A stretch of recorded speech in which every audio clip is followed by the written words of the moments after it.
Well, it's a beautiful sunny Monday afternoon here in Mount Doug Park. It's November the 25th, and as our course starts to come to an ending, I feel that our discussions are winding up into some pretty complex and valuable insights, and one of them that I'd like to explore today is the notion of a different form of knowledge. In this case, that knowledge is called many things, but I like to term it heart knowledge. Trying not to put it in opposition with head knowledge as a dichotomy, but as something different. Something that perhaps isn't explored as much in school as cognitive or other types of knowledge. So I pulled out a couple of interesting quotes and points and discussion points that I hope you'll pick up on. From Sobel, who we've heard from time and time again. What's important is that children have an opportunity to bond with the natural world, to learn to love it and feel comfortable in it, before being asked to heal its wounds. If we want children to flourish, to truly become empowered, then let us allow them to love the earth. And you'll notice that, again, the heart aspect, the verb of the heart being to love, is resurfacing time and time again. And I love this one from James Raffan, who is been called a heritage canoeist, or a documentary canoeist. I posted this already, I think. It's important to have knowledge of the heart, he says.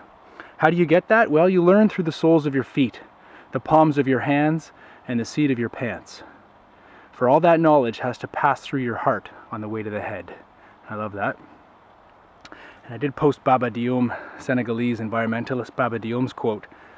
In the end, we will conserve only what we love. We will love only what we understand. And we will understand only what we have been taught. And perhaps that's a lofty goal for us teachers. Something to think about. So in our current environment, our students asked to connect to place and community. What is lost? Some say it's a critical sense of place. According to Vickers and Matthews, this is only accomplished through an experientially based intimacy with the natural processes, community, and history of one's place. And certainly that intimacy is what forms the core of what I'm referring to as heart knowledge. And I took heart knowledge I borrowed it from an Aboriginal Hawaiian perspective on learning, on knowledge and wisdom. And this is from Holmes. Holmes refers to heart knowledge, excuse me, in terms of trusting the intelligence of our feelings. And another Hawaiian scholar, Aluli Meyer, speaks of it as knowledge being entwined with the physical act of knowing. And she states, knowledge was the byproduct of a slow and deliberate dialogue with an idea, with others knowing, or with one's own experience with the world. Knowing itself was in relationship with knowledge, a nested idea that deepened information, knowledge, through direct experience, knowing.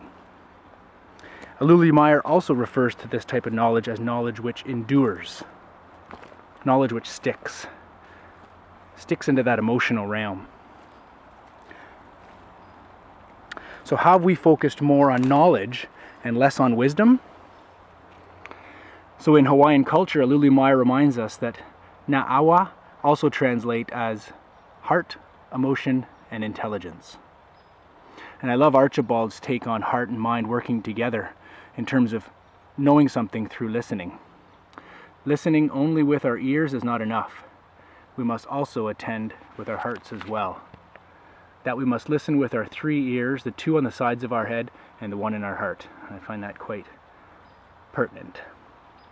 Davis Sumara and Luce Kapler advocate for a type of knowing which relies on the embodied elements of experience through direct participation on the part of the learner. They describe this as a preference for a way of knowing that is tentative, evolving, and partial.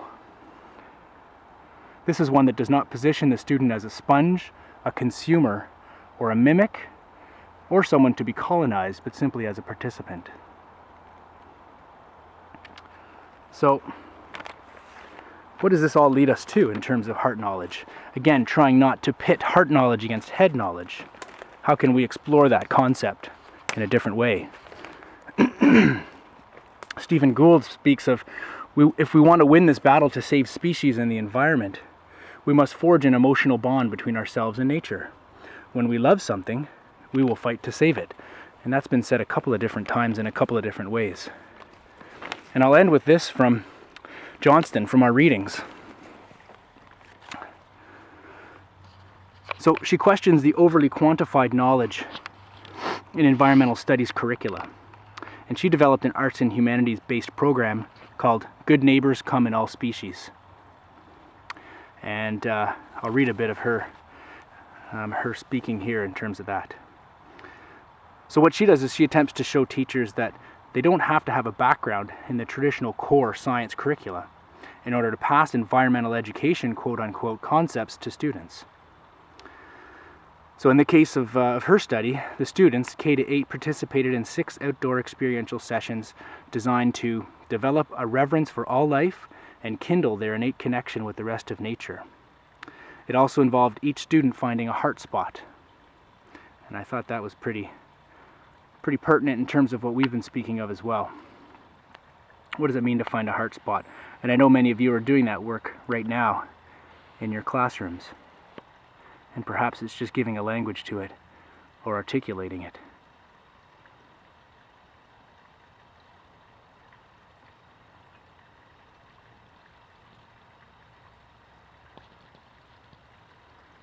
Signing out from Mount Doug, fullness of heart.